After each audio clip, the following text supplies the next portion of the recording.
देश का नाम इंडिया और भारत होगा या सिर्फ भारत, इस पर बहस चल रही है। लेकिन इसी बीच राष्ट्रीय स्वयंसेवक संघ के प्रमुख मोहन भागवत ने अखंड भारत पर बड़ी बात कही है। दरअसल एक कार्यक्रम के दौरान भागवत से एक छात्र ने सवाल किया, हम भारत को अखंड भारत के रूप में कब तक देख लेंगे? इस पर उन्होंने जवाब देते हुए कहा, कब तक बनेगा मैं ये तो नहीं बता सकता, उसके लिए ग्रह ज्योतिष देखना पड़ेगा।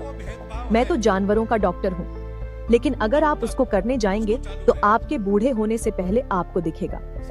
भागवत ने आगे कहा, क्योंकि परिस्थितियां अब ऐसी करवट ले रही हैं, जो भारत से अलग हुए हैं उनको लगने लगा है कि गलती हो गई, हमको फिर से भारत होना चाहिए। ये पहली बार नहीं है जब भागवत ने अखंड भारत की बात कही है। पिछले साल अप्रैल में उन्होंने कहा था, 20 से 25 साल में तो भारत अखंड भारत बन जाएगा, लेकिन हम कोशिश करेंगे तो 15 साल में भी ऐसा हो सकता है। देश में अखंड भारत को लेकर बहस लंबे समय से होती रही है। नए संसद भवन के अंदर भी अखंड भारत की एक तस्वीर लगी है। इस पर काफी विवाद भी हुआ था। तब विदेश मंत्रालय के प्रवक्ता अरिंदम बागची ने कहा था कि संसद में जो लगा है वो अशोक के साम्राज्य को दिखा रहा है।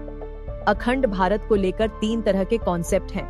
पहला, ऐसा भारत जिसमें पाकिस्तान और बांग्लादेश भी हो।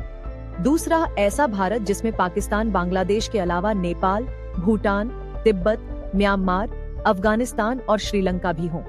तीसरा, ऐसा भारत जिनमें पाकिस्तान, बांग्लादेश, नेपाल, भूटान, तिब्बत, म्यांमार, अफगानिस्तान और श्रीलंका के साथ साथ कंबोडिया, मलेशिया, वियतनाम और इंडोनेशिया भी हों। आरएसएस से जुड़े सुरुचि प्रकाशन की किताब पुण्य भूमि भारतः मानचित्र परिचय में अखंड भारत का कॉन्सेप्ट बताया गया है।